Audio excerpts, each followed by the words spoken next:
gosh. Okay. Welcome to another episode of The Stitch Life. This is actually episode 7. So today we're going to be going over garment fitting, garment fitting terminology terms, and vocabulary words and things that you should know as a designer. A lot of times when designers work with like pattern makers and they work with factories, stuff like that, they don't always know how to articulate the correct terms of what they're looking for. So before we get started, I am going to make sure I just recommend this read right here. Boom. It is called The Perfect Fitting Guide. It is by Sarah Veblen. Okay. So this book is very beginner friendly because it has a lot of pictures, it has key terms, it has the materials you need, it shows you how to properly measure things. So this is an amazing book if you are not really sure why your garments are not fitting well and what is the issue. This book will teach you how to troubleshoot. Okay. So get that? Boom. So I'm going to go over a couple different garments here. I have a long skirt, I have a corset, I have a blazer here, and then I have a good old fashioned mini skirt right here as well. So let's start over here. So right now, let me just pull her up a little bit. Right now, I have her pinned in the back because she doesn't fit this particular mannequin. But let's say we did want her to fit this particular size and we needed to take this in a few. So first thing we would do, of course, is put her on the body, see where the areas are that need to be fixed. So ideally, the first thing that we need to do is we need to take it in. Now, the points in which we need to take it in at are going to vary. So the cup seems to fit her pretty good. So what we're going to do is we're going to take in the princess seam in the back.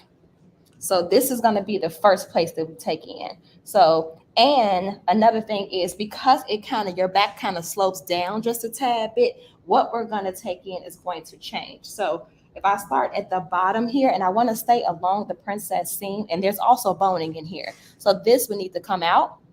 And of course, it would need to be cut down. So you could also take it from the center back. If you didn't want to take it from the sides, the back side seam, it can come from both places. So the easier way, of course, is to take it from the center. Now, the reason why we would not want to take it from the center is because that means we're taking out a lot of the center back seam, where we might want to take a little bit from each section. So a little bit from the back princess seam here, and then maybe a little bit from the center back seam. So I'm going to take maybe, I'm going to say, at half an inch from the center back seam. I'm just going to stick a pin right here and through here. So that's going to be the first place that I take it in at. And now you're literally just taking, that's the term, take in at center back seam. And you'll probably measure it. I'm going to eyeball it. It looks like about a half an inch. Then I'm going to do the same thing over here. So that way I'm keeping the piece balanced and proportion, and I'm not just taking it away from one side. Okay. And then the way you should pin it is along that seam. Of course, you can mark it with a marker or a chalk, but you could also use safety pins as well. For those people who are not great at pinning and you tend to poke people while you're pinning, I definitely suggest safety pins. So, but when I'm working with a client and I'm fitting their garment, I make sure that I always poke myself before I poke the client, okay? So let me go here, same thing. And then, of course, I'm also checking the front to see what's happening to make sure nothing is changing along the front side.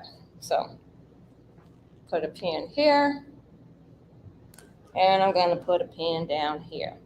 Now, you'll notice is I'm taking a little bit more from the top to the bottom. So the correct terminology would be there, like take in side seam, side back seam, half an inch to 3/4 inch.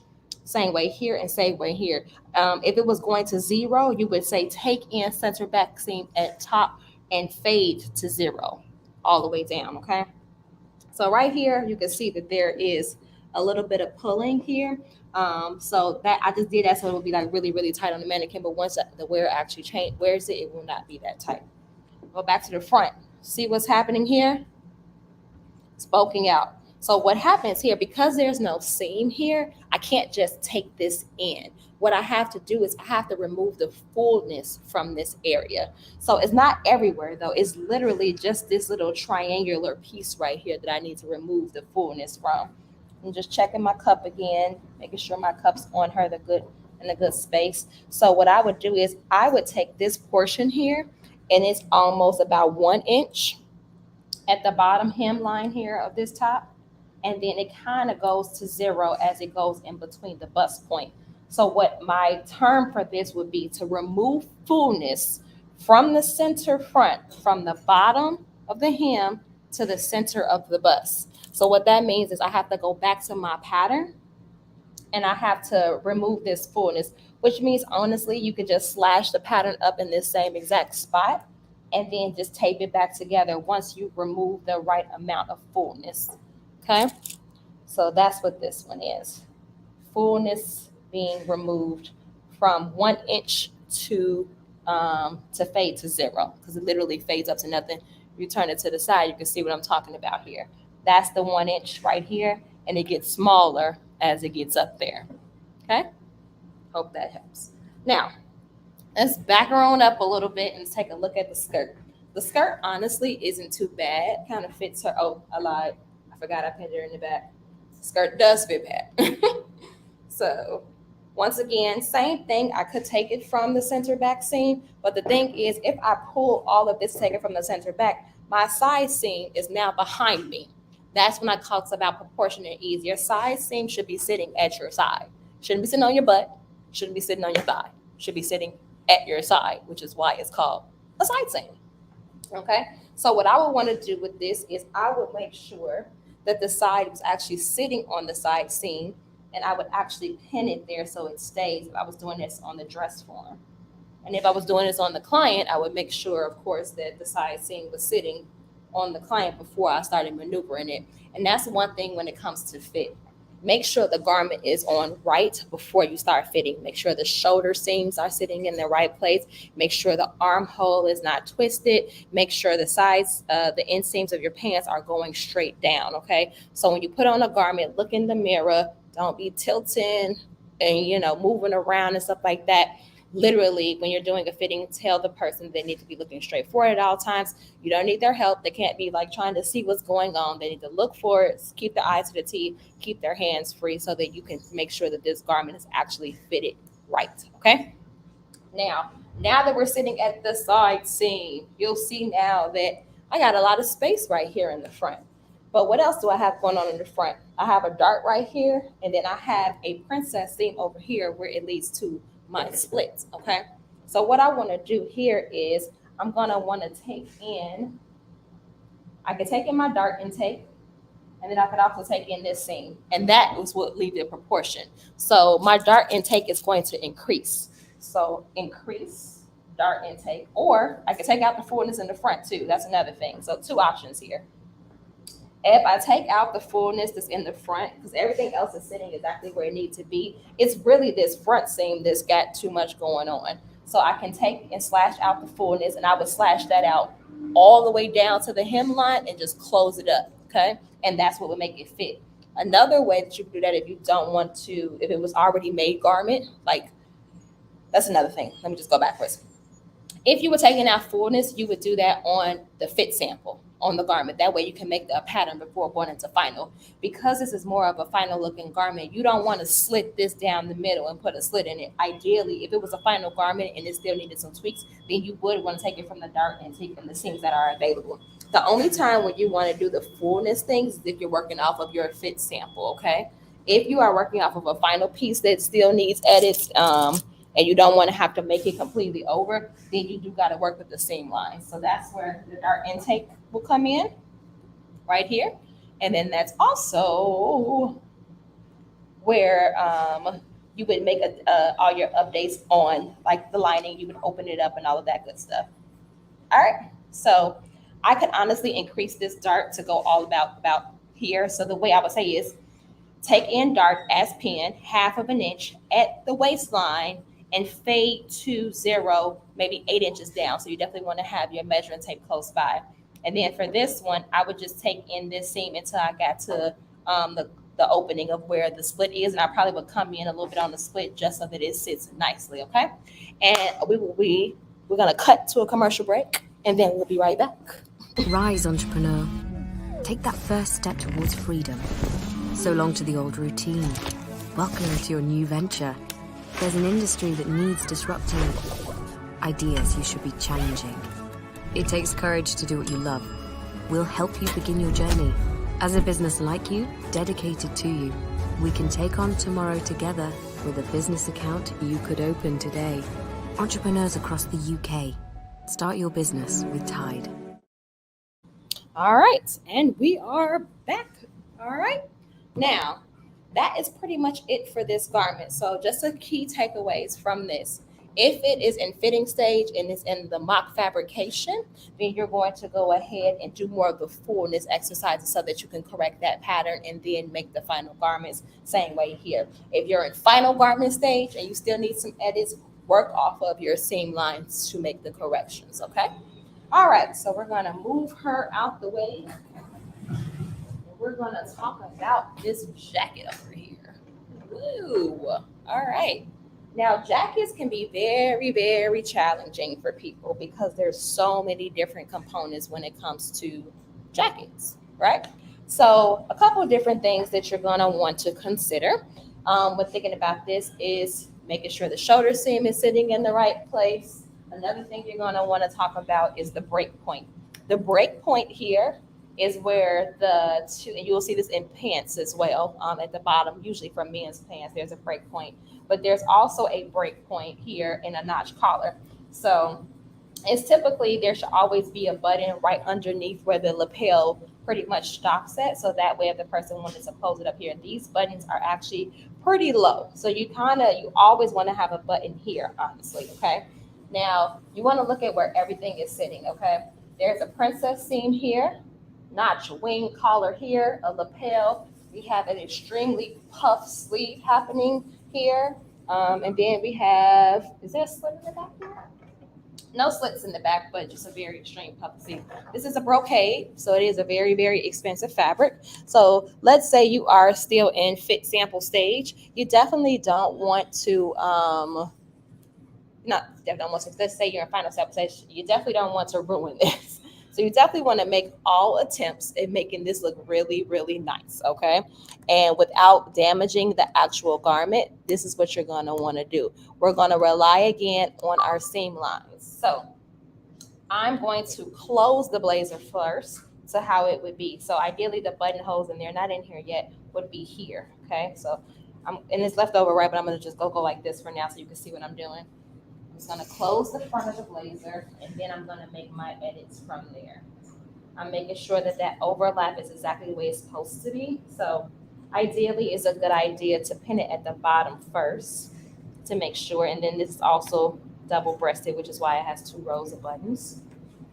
Then I'm going to put one here as well. Okay. And I'm going to pin this up and over.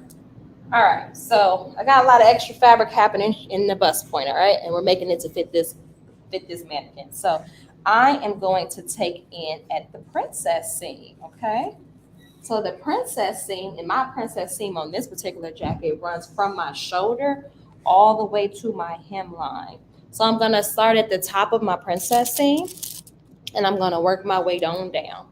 So here I got some fullness happening.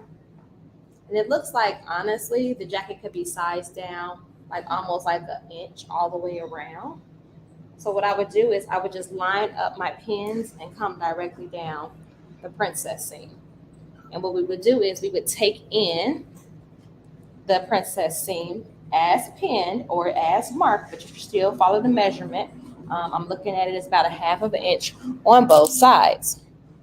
And that is going to be the measurement. Let me just scoop this over a tad bit. Guys, make sure you guys can see well. All right. So all I'm doing is taking it in down the princess seam. Now, underneath the bust, and when I get to the bust, you definitely want to leave like some room for ease in this area, okay? Think about women and how we move around and our breasts sticking out. Maybe we want to wear a push-up bra, so we want to wear a push-up bra. This is where the ease comes in. And it's another thing, I'm not pinning it so it's super duper close to the body. I'm pinning it so that it is tailored to the body. There's a difference between fitted, and then there's a difference between tailored. Fitted means like like skin tight or whatever, you'll get this a lot more in like knits. When you're dealing with woven fabrics like this here, it can be tailored. It's really hard to get a knit fabric to be completely fitted because it doesn't have any stretch to it. So ideally, when you're going with something that has some weight to it and no stretch, it is a tailored garment, not a fitted garment. Remember that, okay? So I'm going to put this pin on down here, and I'm going to keep going. And I will take questions at the end like I always do, just so you guys know, so you can start throwing them in there, because I'm pretty sure you have them. And I'm just going to come all the way down. Now, the way I'm looking at this garment and the way I know that it's supposed to fit, the blazer itself looks a little too long. So we're probably going to want to shorten it too. And then we're also going to move the button placement up. So the new button placement, of course, is going to be right under the lapel, like I mentioned before. That's what's going to go here. And then basically, I'm going to go up about an inch. What it looks like. Make sure you have your measuring tape, of course. So I'm going to go and I'm going to bring my buttons up actually way more than an inch. I'm bringing them up by the lapel. So I'm almost bringing my buttons up 4 inches. And I will shift these up here too. So I'm going to want to shorten this blazer all the way around. But the first thing I want to do is I want to make sure I get it to fit first before I start shortening it.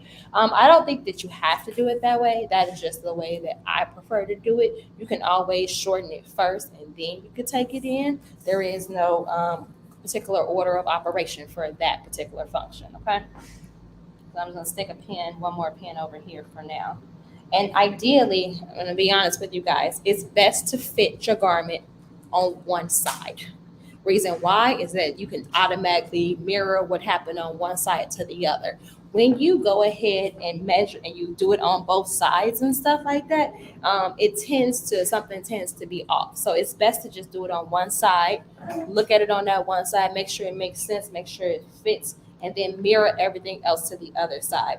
So in this particular case, I'm coming to the back now, and I'm going to make it fit it in the back first, and then I'm going to turn it up on this side, and I'm going to get the proper measurement that I need. Then I'll just transfer that stuff over to the other side.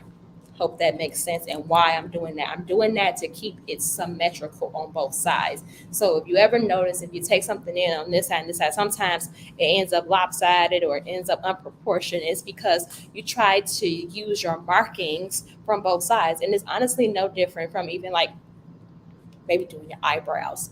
I would say that eyebrows are sisters. They're not twins because it's so hard to get them to look exactly the same. Same way in clothing. Proportion is a thing. And that's why we do patterns on one side so that we can mirror that from one side. That's why we cut two. That's why we cut on fold. We don't cut the pieces separately. And there's a reason for doing that so that we don't mess anything up. Okay. So I'm going to move this down so I can show you guys this cool skirt that's underneath here. And I think it would be a good idea to see what this blazer actually looks like on. So I'm going to put on the blazer while I talk about the skirt a little bit. Now, both of the skirts weren't finished with a waistband. They were both finished with a facing in the front and in the back because they wanted a clean finish. We didn't want a waistband.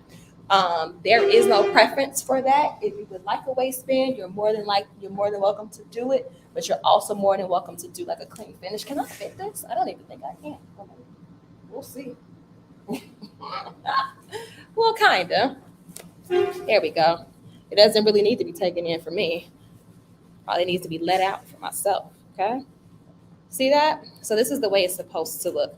Supposed to be really, really puffy on the sleeves here, and then it's supposed to fit here. So for myself, I don't even think I need to take it in for me. This is how I would wear it if I was to wear it, actually, okay? So now let's look at this skirt here. Now, something cool about this skirt function here is that, it has like a little slit over here. But it also has an invisible zipper right here.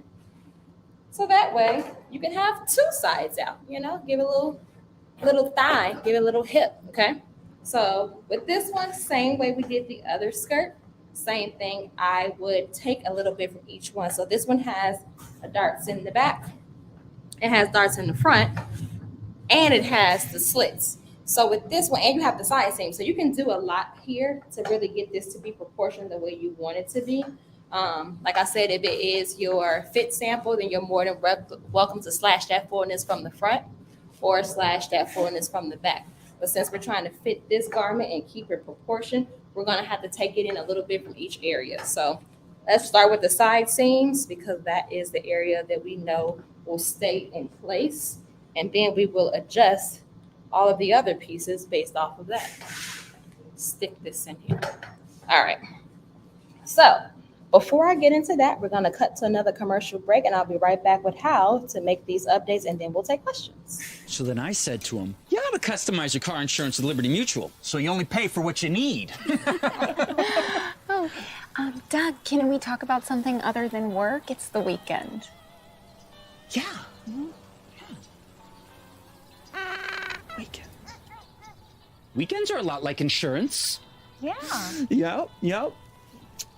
Hot dog or chicken? Hot dog. Only pay for what you need. Liberty, liberty, liberty, liberty. Okay, so I'm going to just tilt this down just a tad bit so you can get a good view of the skirt here. So I'm going with the dart intake here on both sides. And then I'm going to go with a little bit of the back one. I think this will keep the skirt in proportion when it's your final piece. If not, you can slash and spread. So I'm actually going where the darts are. So there's a dart here. Yeah, so I'm making sure that those are in the right places. And I'm going to increase the dart intake.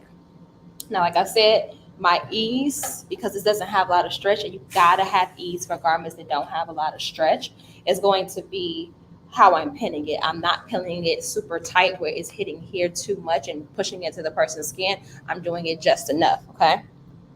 All right. And then in the back here, I'm going to do the same thing. So up in the dart intake. And this is what I mean when I say fade to zero. So you're going to pretty much take into the dart at the waistline, and you're going to fade it until you get to nothing. So you can use fade to nothing, fade to zero. That doesn't matter. Either one. Now, when you're giving measurements, and this could be, if you were updating this particular style, if you wanted to increase the length, you would just say that. Like if you want to make it longer, don't just say make length longer. Say increase the length by 3 inches or reduce the length by 3 inches. If you were coming in and out, you would say take the side seams, to be specific, take side seams in 1/4 of an inch, take center back seam in 1/2 of an inch, take in dart and take. Be very specific about the measurements that you're given. If you wanted to make it bigger across the bottom, that is the sweep. Increase the sweep to 15 inches finish. Increase the sweep to 13 inches finish. So be very, very specific about what it is that you want to do to the particular garment, okay? And make sure that whatever you do on the outside, that you make sure that you match that if it has a lining. Of course, the lining is supposed to be a tad bit different in measurements, but make sure that you adjust as needed, okay? So we are going to go ahead and take some questions about garment fitting and stuff like that. So let them shoot. All right.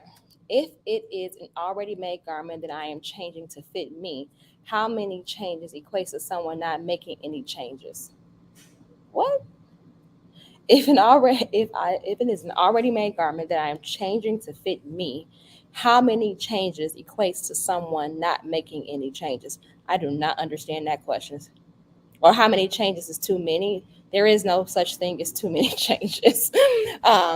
If it requires a whole lot of changes to make it fit you, then make it fit you. You have to do whatever you need to do, especially if it is something that is like not close to your size at all and you're completely resizing it down. There is not a rule to how many changes that you can and cannot make. So I would do whatever is necessary to make the garment fit you. Okay. Next question. Do you have to construct a jacket or buy a jacket that can close completely, or can you buy a jacket that fits everywhere else but your chest? I probably would get a jacket that you can actually close, because if you can actually close it, you'll be able to do the dart intake and stuff. If it doesn't fit in your chest, that means it's not gonna fit in the armhole. It's gonna not come across. So I would go with something that is already like something that you can close, because that's not gonna work out. Then you're gonna be trying to figure out the distance and how much you have to add, opposed to taking away. It's always easier to take away than it is to add. Remember that. Do you have a garment construction vocabulary terms list? No, I do not, but that's why I recommended this book in the beginning. There is a full glossary in here. There is terms, there is pictures, there is supplies, it's everything in here. Go ahead and grab this book off Amazon. If you go to the link in our bio, you can find it on our suggested reading list on our Amazon Essentials. Alrighty. Next question is, I hired a designer to make a custom dress. I gave her the fabric, denim. She made the samples in muslin and it fit perfect. The denim dress was massive on me. She blamed me for the fabric choice.